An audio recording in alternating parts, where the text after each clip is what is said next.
இப்போதும் நினைத்தால் நெஞ்சம் நெகிழ்ந்திடுதே. கல்வாரி அன்பை எண்ணிடும் வேளை கண்கள் கலங்கிடுதே. கர்த்தாவும் பாடுகள் இப்போதும் நினைத்தால் நெஞ்சம் நெகிழ்ந்திடுதே. ஆண்டவராகிய இயேசு கிறிஸ்துவின் நாமத்தில் கல்வாரி நேசம் மொழிகள் சார்பாக உங்கள் அனைவருக்கும் 76வது குடியரசு தின வாழ்த்துக்களை தெரிவித்துக் கொள்கிறேன். நம்முடைய நாடு சிறப்பாக செயல்பட்டு குடியரசு தின விழாவை 76வது குடியரசு தின விழாவை காண செய்த ஆண்டவராகிய இயேசு கிறிஸ்துவுக்கு நாம் நன்றி செய்ய கடமைப்பட்டுள்ளோம். ஏனென்றால் இந்த நாடு குடியரசு நாடாக தோற்றுவிக்கப்பட்ட பின்பு மக்களிடமும் இருந்து தலைவரிடம் ஏராளமான எதிர்பார்ப்புகளும் வாஞ்சியும் இருக்கும். ஏனென்றால் நம்முடைய நாட்டை மற்ற வளர்ந்தோங்கிய நாடுகளோடு நாம் ஒப்பிட்டு பார்த்து நாம் எந்த இதில் நாம் குறைவுபட்டுள்ளோம் என்று சொல்லி நாமே முன்னேறி செல்வது, முன்னோக்கி கொண்டு செல்வது நம்முடைய உலகத் தலைவர்களின், நம்முடைய குடிமக்களின் வாஞ்சியுமாக இருக்கிறது. ஆகையால் இன்றைக்கு கொடுக்கும் செய்தியின் தலைப்பு வாஞ்சை விருப்பம்.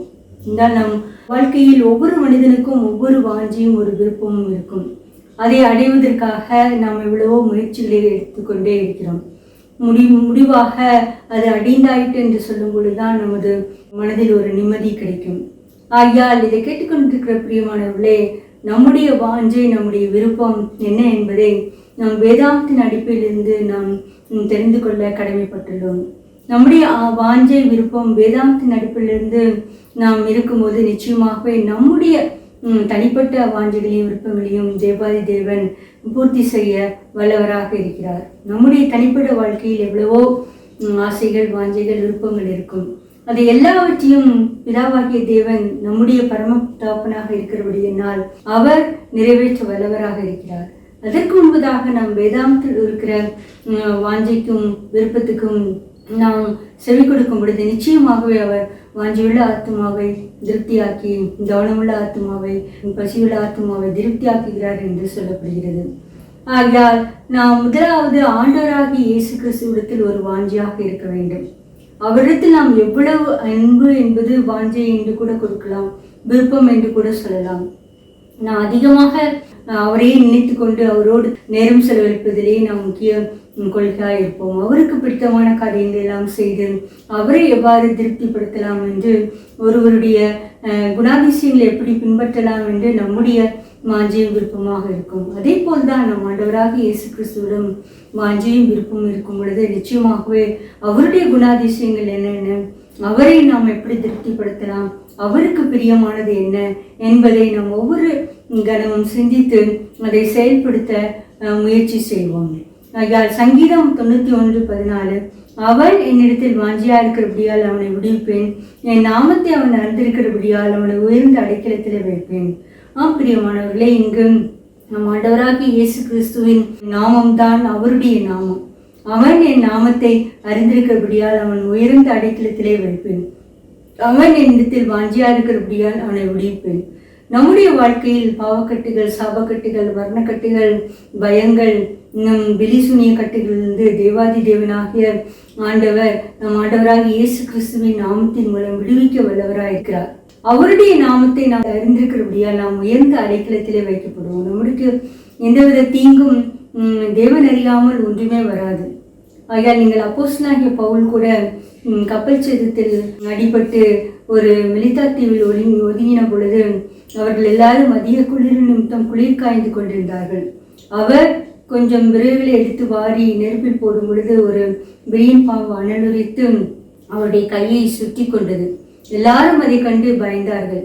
இந்த மனிதன் தெய்வ கோபாக்கணிக்குள்ளவன் தான். கப்பல் சேதனத்துக்கு தப்பி வந்த பொழுதும் இவன் பிராண சேதம், ஒரு விரியன் பாம்பு இவனை சுற்றி கொண்டது, இவன் சடிதியாக வீக்கம் கண்டு மயங்கி செத்து போய்விடுவான் என்று பார்த்திருக்கும் பொழுது அவர் அந்த பாம்பை உதறி போட்டு ஒன்றுமறியாத போல் இருந்தார். ஒன்றுமே நடக்கவில்லை. அப்பொழுதுதான் அந்த தீவார் அப்போஸ்தலனாகிய பவுலில் நம்பிக்கை வைத்தார்கள். பிரியமானவர்களே, அது எவ்வளவு பெரிய பாம்பு என்று தெரியாது. ஏனென்றால் மற்றவர்கள் அனைவரும் பயப்படத்தக்கதாக அது கடித்தவுடன் இவன் உடனே செத்து விடுவான் என்று சொல்லத்தக்கதாக நிச்சயமாகவே ஒரு பெரிய விரியன் பாம்பாக தான் இருக்கும். விரியன் பாம்பு விஷம் கடுமையான விஷம். ஆனாலும் அப்போஸ்தலனாகிய பவுல் அதை ஒன்றும் செய்யவில்லை, உதிரை போட்டு ஒன்றும் ஆகாதவர் போல் இருந்தார். இதுதான் அவன் என் நாமத்தை அவன் அறிந்திருக்கிறபடியால் அவனை உயர்ந்த அடைக்கலத்திலே வைப்பேன். ஆண்டவராகிய இயேசு கிறிஸ்துவை சொந்த இரட்சகராக அப்போஸ்தலனாகிய பவுல் ஏற்றுக்கொண்டு அவருடைய நாமத்தை தைரியமாக பிரசங்கித்து வந்தார். எந்தவித எதிர்பார்ப்புகளும் வந்தாலும் அதை கலங்கவே இல்லை. அவர் தேவனிடத்தில் வாஞ்சியாக இருந்தார். அவர் வாஞ்சியாக இருந்தபடியினால் தன்னுடைய பட்டம், பதவி, அந்தஸ்து எல்லாவற்றையும் துச்சமாக எண்ணிவிட்டு சாதாரண மக்களோடு வாழ்ந்து துன்பப்படுவதை தெரிந்து கொண்டார். பிரியமானவர்களே, இதுதான் அவன் என்னிடத்தில் வாஞ்சியா இருக்கிறபடியால் நான் அவனை விடுவிப்பேன். எல்லா மரண பயங்களிலிருந்தும் கூட அப்போஸ்தலனாகிய பவுலை தேவன் விடுவித்தார். நாமும் கூட நம்மளுக்கு என்ன பயம் இருக்கிறது? நாம் சோர்ந்து போய் இருக்கிறோமா? ஆண்டவரே, எனக்கு இந்த காரியத்தில் அதிக பயமாக இருக்கிறது, என்ன நடக்குமோ என்று தெரியவில்லை, இதை குறித்து நான் அதிகமாக கலங்கி கொண்டிருக்கிறேன் என்று நீங்கள் நினைக்கிறீர்களா? பயப்பட வேண்டாம். அப்பொழுதெல்லாம் நாம் ஜெபிக்க வேண்டிய ஒரே ஜெபம், ஆண்டவரே, நம்மிடத்தில் இருக்கிற என் விருப்பத்தையும் வாஞ்சியையும் பெருக பண்ண வேண்டும் என்று நாம் ஜெபிக்க வேண்டும். ஆண்டவராக இயேசு கிறிஸ்துவின் மேல் இருக்கிற வாஞ்சியும் விருப்பமும் ஒரு நாள் பொழுதில் வந்து விடாது. அது அனுதினமும் அதை அவரிடம் கேட்டு அபியாசப்படுத்தி அதை பெற்றுக்கொள்ள வேண்டும். அப்பொழுதுதான் நாம் தேவனிடத்தில் பரிபூர்ண வாஞ்சி உள்ளவர்களாக இருப்போம். அவர் நம்மை உயர்ந்த அடைக்கலத்தில் வைப்பார். அவர் நம்மை எல்லா இக்கட்டுகளுக்கும் நீங்கி விடுவிப்பார். இரண்டாவது, ஆலய பிரகாரங்களில் வாஞ்சை. நாம் எப்பொழுதும் நாம் ஆண்டவராக இயேசு கிறிஸ்துவின் ஆலயத்துக்கு செல்வதை முக்கியமாக பிரதானமாக நோக்கமாக கொண்டிருக்க வேண்டும். ஏதோ ஒரு ஞாயிற்றுக்கிழமை மட்டும் ஒரு ஆலயத்துக்கு சென்று நம்முடைய கிடைக்கும் நேரம் கிடைத்தால் சென்று அவரை தொழுது கொள்ள வேண்டும். ஏனென்றால் ஏதாவது ஞாயிற்றுக்கிழமை ஆலயத்துக்கு செல்லாவிட்டால் இந்த வாரத்தில் ஏதாவது எனக்கு நடந்துவிடும் என்றெல்லாம் நினைத்து கொண்டு ஏதோ ஒரு கடமைக்காக நாம் செய்து கொண்டிருப்போம். ஆனால் தேவன் முக்கியமாக சொல்கிறார், நம் ஆலய பிரகாரங்களில் நாம் எவ்வளவு அதிகமாக வாஞ்சியாக இருக்கிறோம், தேவாலயத்துக்கு செல்வதை எவ்வளவு முக்கியத்துவமாக கொள்கிறோம் என்பதை குறித்து தான் நம்முடைய மற்ற ஆசீர்வாதங்களும் அடங்கியிருக்கிறது. சங்கீதம் 84:8, என் ஆத்துமா கர்த்தருடைய ஆலய பிரகாரங்களின் மேல் வாஞ்சியும் தவனவுமா இருக்கிறது, என் இருதயமும் என் மாம்சமும் ஜீவனுள்ள தேவனை நோக்கி கம்பீர சத்தம் விடுகிறது. பிரியமானவர்களே, இங்கு இருதயம் மாம்சமும் தேவனை நோக்கி கம்பீர சத்தம் முடிகிறது என்றிருக்கிறது. என் ஆத்துமா கர்த்தருடைய ஆலய பிரகாரங்களின் மேல் வாஞ்சியும் தவனவுமா இருக்கிறது. நாம் கர்த்தருடைய ஆலயத்தை எவ்வாறு நேசிக்கிறோம், விரும்புகிறோம்? அந்த தேவாலயத்துக்கு செல்வதை ஒரு மகிழ்ச்சியான தருணமாக எடுத்துக்கொண்டிருக்கிறோமா? இல்லை என்றால் ஏதோ ஒரு கடமையை செய்வது போல் செய்து கொண்டிருக்கிறோமா? ஏனென்றால் என் மாம்சமும் இருதயமும் ஜீவனுள்ள தேவனை நோக்கி கம்பீர சத்தம் விடுகிறது. கம்பீர சத்தத்தை அறியும் ஜனங்கள் பாக்கியமுள்ளவர்கள் என்று குறிப்பிடப்பட்டுள்ளது. அந்த கம்பீர சத்தம் நம் வாழ்க்கையில் எப்பொழுது அறிய முடியும் என்றால், நம் தேவாலய பிரகாரங்களில் அதிகமாக வாஞ்சியும் கவனவுமாய் இருக்கும்போதுதான். இங்கு அண்ணாளுடைய வாழ்க்கையை பார்த்தீர்கள் என்றால், அவள் ஆசாரியருடைய கோத்திரம் பானுவேலின் குமாரத்தி. அவர் ஏறத்தாழ 84 வயதுள்ள விதவை ஆண்டவராக இயேசு கிறிஸ்து பிறந்த காலத்தில் தேவாலயத்தை விட்டு நீங்காமல் எப்பொழுதும் தேவாலயத்தில் ஆண்டவரை பாடி துதித்து உபவாசம் செய்து ஜெபித்து கொண்டே இருந்தார். அந்த காரியம் அவருக்கு ஒரு மீட்புண்டாக வந்தது. அப்பொழுது ஆண்டவராக இயேசு கிறிஸ்துவை விருத்த சேதனம் பண்ணுவதற்காக யோசேப்பு மரியாளும் கொண்டு வந்த பொழுது சிமியோன் பார்த்தது மட்டுமல்ல, இந்த அண்ணாளும் ஆலயத்தில் வந்து மீட்புண்டான் இருந்த அனைவருக்கும் அவரை குறித்து பேசினார். பிரியமானவர்களே, எத்தனை பெரிய பாக்கியம் பாருங்கள். இங்கே ஆசாரியர்களும் பிரதான ஆசாரியர்களும் இருந்தார்கள். அவர்கள் எவ்வளவு தூரம் தேவாலயத்தை வாஞ்சித்தார்கள் என்பது தெரியாது. ஆனால் இந்த தேவாலயத்து பிரகாரங்களை அதிகமாக வாஞ்சித்து அவரை துதி செய்து கொண்டிருந்த அந்நாளுக்கு ஆண்டவராக இயேசு கிறிஸ்துவை கண்கூடாக காணும் பாக்கியம் கிடைத்தது. நம்முடைய வாழ்க்கையில் நம் ஆண்டவராக இயேசு கிறிஸ்துவை தரிசிக்க வேண்டும், அவருடைய பிரசன்னத்தை பார்க்க வேண்டும், அவருடைய முகத்தை பார்க்க வேண்டும் என்று ஒவ்வொரு கிறிஸ்துவும் அதிகமாக வாஞ்சிப்போம். அந்த வாஞ்சை எப்பொழுது நாம் திருப்தியாகும் என்றால், நாம் அண்ணானை போல இந்த ஆலய பிரகாரங்களில் அதிக வாஞ்சியும் கவனவுமாய் இருக்கும் பொழுது நிச்சயமாகவே நம் ஆண்டவராகிய இயேசு கிறிஸ்துவை கண்கூடாக காணும் பாக்கியத்தை பெற்றுக்கொள்ளலாம். ஆகையால் இதை கேட்டுக்கொண்டிருக்கிற பிரியமானவர்கள், நம் ஆலயத்தை நாம் எவ்வாறு நேசிக்கிறோம்? நம் ஆலயத்தை அதிகமாக நேசிக்கும் பொழுது நிச்சயமாகவே அந்த ஆலய கடமைகளை செய்வதில், முக்கியமாக அதை கிளீன் பண்ணுவதில், அலங்காரத்தில், இன்னும் கொயர் பிராக்டிஸ் செய்வதில், எல்லா ஒரு சிறு சிறு காரியங்களும் நம்மால் வேண்ட காரியங்களில் நாம் தேவாலயத்தில் அதிக வாஞ்சியாக நாம் பங்கு கொள்வோம். துதி ஆராதனை செய்வது, வாய்ப்பு கிடைத்தால் ஆண்டவராகி சத்தியத்தை கொடுத்து பிரசங்கம் செய்வது, இதெல்லாம் தேவனுடைய ஆலய பிரகாரங்களில் நாம் வாஞ்சியும் கவனமாய் இருப்பதை காண்பிக்கிறது. ஆகையால் இதை கேட்டுக்கொண்டிருக்கிற பிரியமானவர்கள், நம் வாழ்க்கையில் அதிகமாக முன்னேற வேண்டும், செழித்து வாழ வேண்டும் என்று நாம் நினைத்தோம் என்றால் நிச்சயமாகவே நாம் தேவனுடைய ஆலயத்தை அன்னாலை போல அதிகமாக வாஞ்சித்து கவனமாக இருக்க வேண்டும். அப்பொழுது நிச்சயமாகவே நம் ஆண்டவராக இயேசு கிறிஸ்துவை கண்கூடாக காணும் பாக்கியமும் நம் வாழ்க்கையில் செழிப்பும் உண்டாகும். அடுத்தது தாவீது ராஜாவை வாஞ்சை.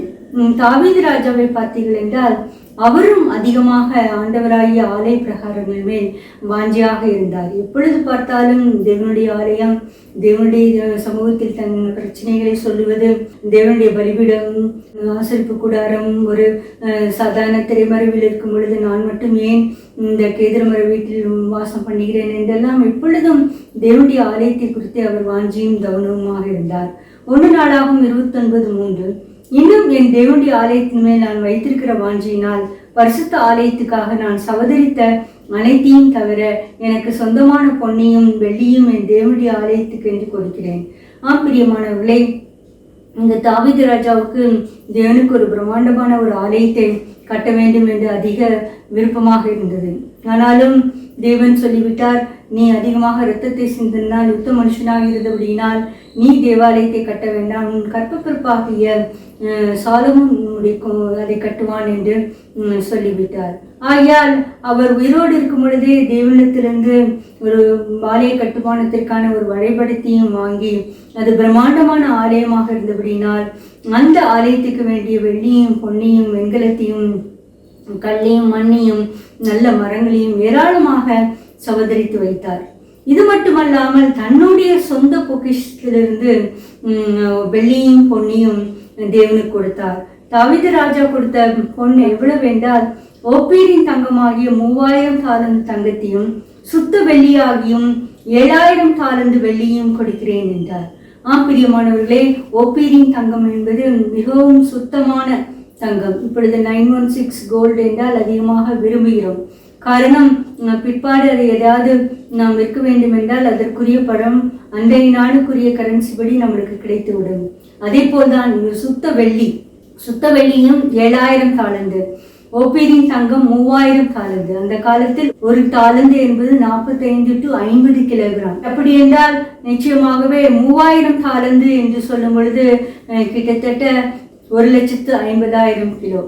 7000 தாலந்து வெள்ளி என்பது கிட்டத்தட்ட 3,50,000 கிலோகிராம்.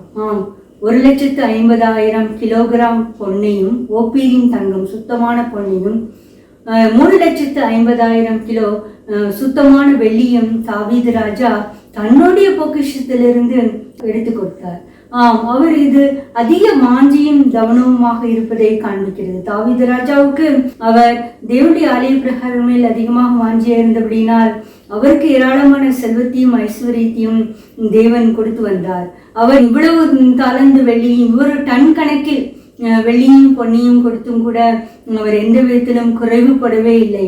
தேவன் அவருடைய சந்ததியை அதிகமாக ஆசீர்வதித்து சாலமோன் ராஜாவின் நாட்களில் வெள்ளி ஒரு பொருட்டாக எண்ணப்படவில்லை, எல்லா பனிமுட்டுகளும் தங்கத்தினால் இருந்தது என்று நாம் வேதாகமத்தில் வாசிக்கிறோம். பிரியமானவர்களே, நம்முடைய தேவனுடைய ஆலயத்தை நாம் வாஞ்சிக்கும் பொழுது நிச்சயமாகவே நமக்கு என்ன என்று உசிதம் என்று நாம் பொருத்தனை செய்து கொள்கிறோமோ அதையெல்லாம் நாம் தேவனுக்கு கொடுப்போம். அதில் எந்த தயக்கமும் காண மாட்டோம். ஏன் தேவனுக்கு கொடுக்க வேண்டும் என்ற சிந்தை நமக்குள் அதிகமாக எழும்பி நிற்க தேவையே இல்லை. ஏனென்றால் தேவன் ஐஸ்வர்ய சம்பன்னராக இருக்கிறார். நம்முடைய வெள்ளியும் பொன்னியும் எடுத்துக்கொண்டு அவரை நாம் பணக்காரராக ஆக்கிவிட முடியாது. அவர் கொடுத்ததுதான் எடுத்து நாம் அனுபவிக்க முடியும். ஆகையால் நம்முடைய வாழ்க்கையிலும் கூட தேவன் எதையாவது தேவனுடைய ஆலயத்துக்கு என்று நாம் கொடுக்க சொல்லும் பொழுது நிச்சயமாகவே அதை விட்டு கொடுக்க வேண்டும். மனப்பூர்வமாக தாவீது ராஜாவை போல கொடுக்க வேண்டும். தாவீது ராஜா கொடுத்தது நிச்சயமாக 1,00,000 டன் தங்கத்தையும் 3,00,000 டன் வெள்ளியும். நினைத்து பாருங்கள், அது இப்போ இந்த காலத்து கரன்சியில் எவ்வளவு கோடிக்கணக்கான பணம், $1,000,000 என்று கூறப்படும். ஆனால் தாவீது ராஜாவுக்கு தேவனுடைய ஆலய பிரகாரங்களின் மேல் இருந்த வாஞ்சியினால் அந்த வெள்ளியும் பொண்ணும் ஒரு துச்சமாக காணப்பட்டது. பிரியமானவர்களே, இதுதான் தேவனுடைய ஆலயத்தை நாம் வாஞ்சிப்பதற்கு சமானம். நம்முடைய வெள்ளியும் பொன்னியும் காட்டிலும் தேவனை நாம் வாஞ்சிக்கிறோமா? இல்லை என்றால் நமக்கு இருக்கிற வெள்ளியும் பொண்ணுதான் பெரிதாக இருக்கிறது, தேவன் 2வது தரமாக நம் வாழ்க்கையில் இருக்கிறாரா என்று நாம் சிந்திக்க கடமைப்பட்டுள்ளோம். நாம் எதிர் மேல் வாஞ்சியாக இருக்கிறோம் என்பதை குறித்து தான் நமக்கும் அழைக்கப்படும். தாவீது ராஜாவை போல நாம் தேவாதி தேவனை அதிகமாக நேசிக்க, நமக்கு இருக்கிற எல்லா அந்தஸ்தத்தை காட்டிலும் சொத்தை காட்டிலும் தேவனே பெரியவர் என்று நம் மனதில் ஆண்டவர் கிருபை செய்ய நினைக்க தேவன் கிருபை செய்வாராக. அடுத்ததாக தேவனுடைய கட்டளைகள். நாம் தேவனுடைய கட்டளைகள் மேல் அதிகமாக பிரியமாக இருக்க வேண்டும். சங்கீதம் 119:40, இதோ உம்முடைய கட்டளைகள் மேல் வாஞ்சியா இருக்கிறேன், உமது நீதியால் என்னை உயிர்ப்பியும். நாம் தேவனுடைய கட்டளைகள் கற்பனைகள் என்றால் நாம் தேவனுடைய வேதத்தை அதிகமாக படிக்கும் பொழுது நமக்கு தெரியும், இந்த கட்டளை இருக்கிறது, இப்படி ஒரு கற்பனைகள் இருக்கிறது, இதற்கு நாம் கீழ்ப்படிய வேண்டும் என்று நாம் ஒவ்வொரு கட்டளையாக தேவத்தை படிக்கும் பொழுது தேவன் நமக்கு உயர்த்துவார். ஐயா, இதோ உம்முடைய கட்டளையின் மேல் வாஞ்சியாக இருக்கிறேன், உமது நீதியால் என்னை உயிர்ப்பியும். நாம் தேவனுடைய கட்டளையின் மேல் வாஞ்சியும் கவனமாக இருக்கிறோமா என்று நாம் சிந்திக்க கடமைப்பட்டுள்ளோம். அநேகருக்கு வேதத்தை பற்றி ஏதாவது ஒரு கருத்து சொன்னால் அதிகமாக பிடிக்கும். ஆனால் இந்த கற்பனைகளை நீங்கள் கைக்கொள்ள வேண்டும், இந்த கட்டளைகளை நீங்கள் கண்டிப்பாக பின்பற்ற வேண்டும் என்று சொன்னால் அது பிடிக்காது. அதை விட்டு விலகி சென்று விடுவார்கள். ஏதோ பொதுவாக நானும் ஒரு கிறிஸ்தவன் என்று தேவாலயத்துக்கு சென்று கொண்டிருப்பார்கள். அதில் ஒரு பிரயோஜனமும் கிடையாது. ஏனென்றால் உமது நீதியால் என்னை உயிர்ப்பியும். தேவன் நம்மை ஒவ்வொரு நாளும் நம்ம உடலில் உள்ள ஒவ்வொரு அணுவையும் உயிர்ப்பிக்க வேண்டும். உடலில் அணுக்கள் செத்து போகும் பொழுதுதான் நமக்கு ஏராளமான வியாதிகள் வருகிறது, நோய்கள் வருகிறது, பலவீனங்கள் வருகிறது. ஆனால் தேவன் நாம் அவருடைய நீதியால் நம்மை உயிர்ப்பிக்கும் பொழுது நாம் எப்பொழுதும் நாம் புதிய பலத்தோடு திகழ்வோம். அதற்கு முக்கியமான காரணம் உம்முடைய கட்டளையின் மேல் வாஞ்சியாக இருக்கிறேன், அதை கைக்கொள்ள பிரியமாக இருக்கிறேன். நாம் மோசேயின் வாழ்க்கையை எடுக்கும் பொழுது அவர்தான் நாம் தேவாதி தேவனிடத்திலிருந்து 10 கற்பனைகளையும் கட்டளைகளையும் பெற்றுத் தந்தார்.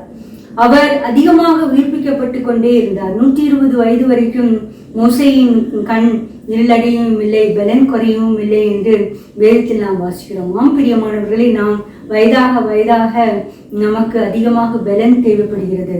நாம் இளமையாக இருக்கும் பொழுது நம்முடைய பலத்தினால் அதிகமாக வாழ்ந்து கொண்டிருந்தோம். ஆனால் நாம் சற்று முதிர்ச்சி அடையும் பொழுது நாம் அதுக்கு சோர்ந்து போய்விடுவோம், பலமில்லாமல் காணப்படுவோம். அப்பொழுது என்றால் நம்மை உயிர்ப்பிக்க வேண்டியது தேவனுடைய கிருபைதான். அந்த உயிர்ப்பிக்கக்கூடிய கிருபை எப்பொழுது நமக்கு கிடைக்கும் என்றால் நாம் தேவனுடைய கற்பனைகளையும் கட்டளைகளையும் அதிகமாக வாஞ்சித்து அதை கைக்கொள்ளும் போதுதான் தேவன் அதற்கு கிருபை செய்வாராக. அடுத்ததாக, நாம் இந்த உலகத்தில் வாழ்கிற எல்லா பிராணிகளின் வாஞ்சியும் கூட தேவன் திருப்தியாக்குகிறார். இந்த உலக வாழ்க்கையில் ஜீவஜந்துக்களின் பிராணிகளின் வாஞ்சை, அதிகமான வாஞ்சை என்ன? ஒவ்வொரு நேரமும் அதற்கு நல்ல உணவு கிடைக்க வேண்டும், பசியாற வேண்டும், நன்றாக உறங்க வேண்டும், எந்தவித எதிரி தாக்குதலிலிருந்து அச்சுறுத்தல் இல்லாமல் வாழ வேண்டும் என்பதுதான் அந்த பிராணிகளின் இயற்கையான வாஞ்சை. அதை கூட தேவன் திருப்தியாக்குகிறார். சங்கீதம் 145:16, நீர் உமது கையை திறந்து சகல பிராணிகளின் வாஞ்சியும் திருப்தியாக்குகிறார். பிரியமானவர்கள், நம்முடைய தேவன் ஆகாயத்து பட்சிகளை போஷிக்கிற தேவன். ஆழத்தில் இருக்கிற திமிங்கலங்களையும் எல்லா ஊர்வன ஜந்துக்களையும் எல்லா மிருகங்களையும் பறவைகளையும் போஷிக்கிற தேவனாக இருக்கிறார். நாம் அதை உணர்ந்து கொண்டிருக்கிறோமா? நாம் தேவனுடைய மகத்துவத்தை உணர வேண்டும் என்றால் நீங்கள் திமிங்கலத்தை பார்த்தீர்கள் என்றால் ஒவ்வொன்றும் ஒரு 100 டன் 200 டன் பெரிய ஒரு விலங்கினம். அந்த விலங்கினத்துக்கு எவ்வளவு உணவு அளிக்க வேண்டும் அதை தேவன் பார்த்து கொண்டே இருக்கிறார். அதற்கு தேவையான எல்லா உணவையும் தேவன் பார்த்து கொண்டே இருக்கிறார். ஒரு நாளும் ஏதாவது ஒரு வயதான காலத்தில் அந்த மிருகங்கள் வரும் பொழுதுதான் சோர்ந்து போய் பட்டினியால் செத்து போகும் ஒழிய அது உயிரோடு இருக்கும் கால வரைக்கும் அதனுடைய வாஞ்சையை தேவன் திருப்தியாக்குகிற வல்லவராக இருக்கிறார். ஐயால் உமது கையை திறந்து சகல பிராணிகளின் வாஞ்சையும் திருப்தியாக்குகிறார். சகல ஊர்வன பிராணிகள் பறவைகள் வாஞ்சியை திருப்தியாக்குகிற தேவன் நம்முடைய வாழ்க்கையில் உள்ள வாஞ்சியை திருப்தியாக்க மாட்டாரா? அந்த நம்பிக்கை நம்மளுக்கு வேண்டும். நாம் ஏதோ அநேக காரியங்களில் நாம் அதிகமாக சோர்ந்து போய் விடுகிறோம். இந்த மிருகங்கள் தேவன் மேல் வைத்திருக்கிற நம்பிக்கை கூட நம்மிடத்தில் இருப்பதில்லை. காரணம், தேவன் இதை செய்வாரா, அதை செய்வாரா, அதை செய்யவில்லையே, இதை செய்யவில்லையே என்று நாம் சோர்ந்து போகிறோம். ஆனால் நாம் பசியால் பட்டினியால் வாடி திறக்கும் பொழுது தேவன் நமது பசியையும் தீர்ப்பது மட்டுமல்லாமல் நம்முடைய எல்லா இருதய வாஞ்சியையும் தீர்க்க வல்லவராக இருக்கிறார். அந்த நம்பிக்கை, அந்த நிச்சயத்தை நாம் பெற்றுக்கொள்ளத்தக்கதாக தேவனிடத்தில் வாஞ்சியாக இருக்க ஆண்டவர் கிருபை செய்வாராக. அடுத்ததாக கிச்சிலி மரத்தின் நிழல். கிச்சிலி மரம் என்பது ஆரஞ்சு ட்ரீ. இந்த வனத்தில் ஆரஞ்சு ட்ரீ என்பது ஒரு முக்கியமான ஒரு ப்ரெஷியஸ் ட்ரீ. ஏனென்றால் ஆரஞ்சு பழ சுவை விரும்பாதவர்கள் யாருமே இருக்க மாட்டார்கள். அது அதிகமான சத்து நிறைந்த பழமாக இருக்கிறது, தாகத்தை தீர்க்கிற பழமாக இருக்கிறது. அது எல்லா சீசன்லையும் நாம் உட்கொள்ளக்கூடிய பழமாக இருக்கிறது. அது எல்லா சீசன்லையும் விளைவிக்கக்கூடிய பழமாக இருக்கிறது. ஆகையால் நாம் ஆரஞ்சு மர நிழல் இன்னும் அதிகமாக குளுமையாக இருக்கும். அதை தான் நாம் உன்னத பாட்டில் காண்கிறோம். உன்னத பாட்டு 2:3. காட்டு மரங்களுக்குள்ளே கிச்சிலி மரம் எப்படி இருக்கிறதோ அப்படியே குமாரருக்குள்ளே என் நேசர் இருக்கிறார். அதன் நிழலிலே வாஞ்சியாய் உட்கார்கிறேன். அதன் கனி என் வாய்க்கு மதுரமாக இருக்கிறது. பிரியமானவர்கள், இங்கு சுலமித்தியார் சொல்கிறார், காட்டு மரங்களில் கிச்சிலி மரம் எவ்வளவு முக்கியமாக இருக்கிறதோ அதன் மர நிழலில் நாம் உட்கார நான் வாஞ்சிக்கிறேன். அதன் கனி என் வாய்க்கு மதுரமாக இருக்கிறது.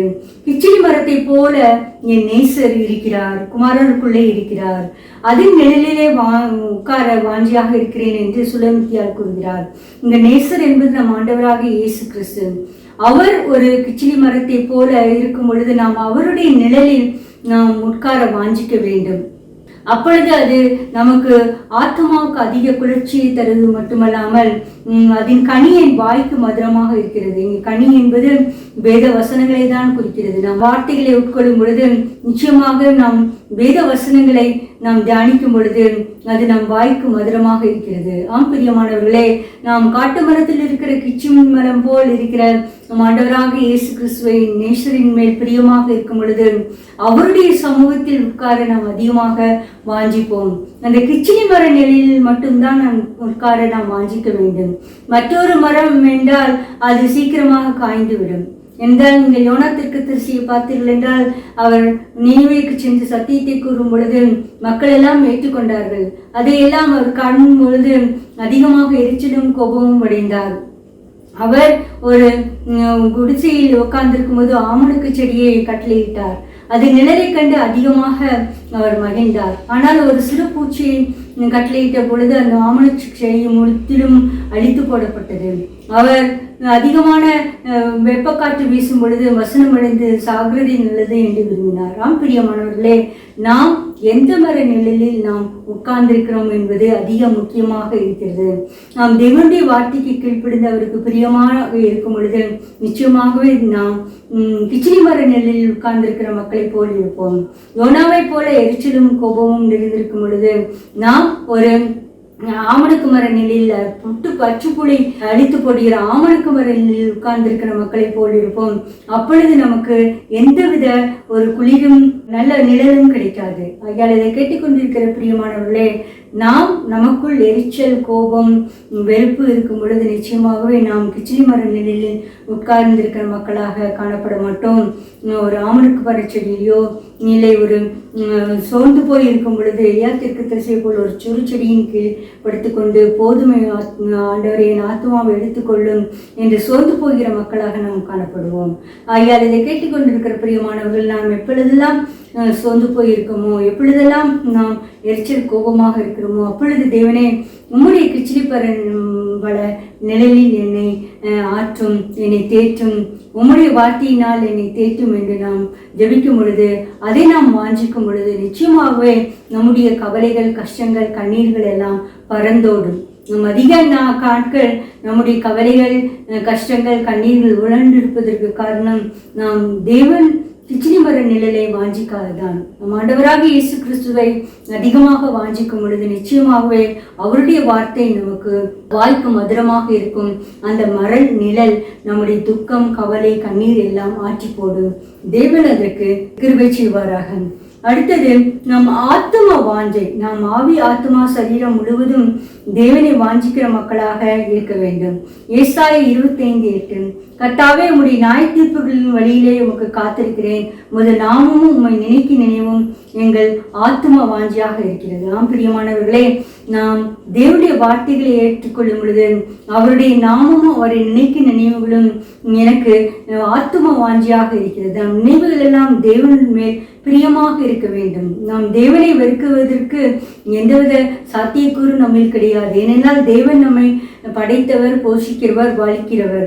ஆகையால் இந்த எசேயா தீர்க்கதரிசியின்படி உமது நாமும் உம்மை நினைவும் எங்கள் ஆத்தும வாஞ்சியாக இருக்கிறது.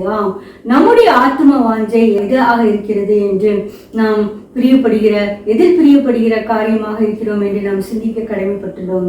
நம்முடைய ஆத்தும வாஞ்சியும் நினைவும் ஆண்டவராக இயேசு கிறிஸ்துவின் மேல் இருக்கிறதா என்று நாம் காணப்பட சித்தமாக இருக்கிறது. அப்படி இருக்கும் பொழுது என்ன நடக்கும் என்றால், நாம் வசனத்தை ஏற்றுக்கொள்வோம். அப்போஸ்தலர் 17:11, அந்த பட்டணத்தார், பெரேயா பட்டணத்தார் மனோவாஞ்சியாய் வசனத்தை ஏற்றுக்கொண்டு காரியங்கள் இப்படி இருக்கிறதா என்று தினந்தோறும் வேத வாக்கியங்களை ஆராய்ந்து பார்த்ததினால் தெசலோனிக்கேயில் உள்ளவர்களை பார்த்து நற்குணசாலிகளாக இருந்தார்கள். பிரியமானவர்களே, நாம் வசனத்தின் மேல் நம் ஆத்மா வாஞ்சியும் கவனமுமாக இருக்கும் பொழுது, தேவனுடைய நாமத்தின் மேல் வாஞ்சியும் கவனமாக இருக்கும் பொழுது, நாம் வசனத்தை ஏற்றுக்கொள்ளும் பொழுது அதை ஆராய்ந்து பார்த்து காரியங்கள் இப்படி இருக்கிறதா என்று பெரேயா பட்டணத்து மக்கள் வாஞ்சித்து ஆராய்ந்தபடியினால் அவர்கள் தெசலோனிக்கா பட்டணத்தின் பார்க்கிலும் நற்குலசாலிகளாக இருந்தார்கள். நாம் தேவனுடைய ஆலயத்தை வாஞ்சிப்பது, தேவனுடைய வசனத்தை வாஞ்சிப்பது, அவருடைய ஆலய பிரகாரங்களில் கவனமாக இருக்கிறது, மனோவாஞ்சியாக இருப்பது எதற்கென்றால் நம்மை நற்குணசாலிகளாக மாற்றப்படுவதுதான். பிரியமானவர்களே, இந்த உலகத்தில் எல்லா செல்வங்களும் அழிந்து போகும். ஆனால் நம் நற்குணசாலிகளாக இருக்கும் பொழுது அது தேவனிடத்தில் நாம் பேறு பெற்றவர்களாக ஜீவிக்க நமக்கு ஒரு பேரின்ப பேற்றி நமக்கு ஏற்றுத்தரும். ஆகையால் இதை கேட்டுக்கொண்டிருக்கிற பிரியமானவர்களே, நாம் எதில் வாஞ்சியும் கவனமாக இருக்கிறோம்? தேவனுடைய ஆலய பிரகாரங்களின் மேல், தேவனுடைய வசனத்தின் மேல், தேவனுடைய பிரசன்னமாகிய கிச்சிலி மர நிலையின் மேல், தேவனுடைய வசனத்தை ஆராய்ந்து பார்ப்பதில், நம்மை மாற்றிக்கொள்வதில் வாஞ்சியும் கவனமாக இருக்கிறோமா? நம்முடைய ஆத்துமாவும் நினைவும் தேவனுடைய நாமத்தையும் அவரை பற்றி நினைவுகளும் நமக்கு அவ்விருதிய வாஞ்சியமாக இருக்கிறதா என்று நாம் சிந்திக்க கடமைப்பட்டுள்ளோம். ஆகையால் இந்த மற்றொரு குடியரசு தின விழாவை நாம் கொண்டாட இருக்கையில் நாம் எண்ணத்தில் மேல் வாஞ்சியா இருக்கிறோம் என்பதை குறித்து தான் நம்முடைய தேசமும் நம்மால் ஆசீர்வதிக்கப்படும். நாம் தேவனுடைய பிரகாரங்களில் வாஞ்சியாக இருக்கும் பொழுது, மற்றவர்களுக்காக நாம் அதிகமாக ஜெபிக்கும் பொழுது நிச்சயமாகவே நம்முடைய குடியரசு நாடு இன்னும் செழித்தோங்க, மற்ற நாடுகளை பார்க்கலும் இன்னும் செழித்தோங்க தேவன் அனுக்கிரகம் பண்ணுவாராக. ஜெபம். உங்களை நேசிக்கிற அன்பான பிதாவே, ஆண்டவரே, நாங்கள் வாஞ்சை விருப்பம் என்று இதை குறித்து நாங்கள் சிந்தித்தோம். கர்த்தாவே, ஆண்டவரே, இப்பொழுதும் நாங்கள் ஜனவரி 26 ஆண்டவரே 76வது குடியரசு தினவை கொண்டாடுகிறோம். இம்மட்டும் எங்களுக்கு ஒரு சுதந்திரமான குடியரசான ஒரு இந்தியாவை எங்களுக்கு தந்த கிருபிக்காகவும் கொடாபடி ஸ்தோத்திரம். தேச தலைவர்களுக்காகவும், தேசத்து ஆளுகளுக்காகவும், எல்லா குடிமக்களுக்காகவும் நாங்கள் ஜெபிக்கிறோம். கர்த்தாவே, ஆண்டவரே, நாங்கள் கிறிஸ்துவர்களாக நாங்கள் உம்முடைய ஆலயத்தை அதிகமாக வாஞ்சித்து கதரும் பொழுது நிச்சயமாகவே எங்களுடைய தேசம் செழித்தோங்கு விளங்கும். கர்த்தாவே, ஆண்டவரே, உம்முடைய வசனத்தின் மேல் வாஞ்சியாக இருக்க, உம்முடைய நிழலாகிய உம்முடைய பிரசன்னமாகிய கிச்சிலி மர நிலையில் வாஞ்சியாக இருக்க, உம்மை நாங்கள் வாஞ்சிக்கும் பொழுது எங்களை நாங்களே ஆராய்ந்து பார்த்து தெசலோனிக்கா பட்டணத்திலே பார்க்கிலும் நற்குணசாலிகளாக விளங்க ஆண்டவர் கிருபை செய்ய போற தயவுக்காக ஸ்தோத்திரம். எல்லா துதி கனம் மகிமை உமக்கு செலுத்துகிறோம். இரட்சகரும் மீட்பருமாகிய இயேசு கிறிஸ்துவிடம் வேண்டிக் கொள்கிறோம் பிதாவே. ஆமென்.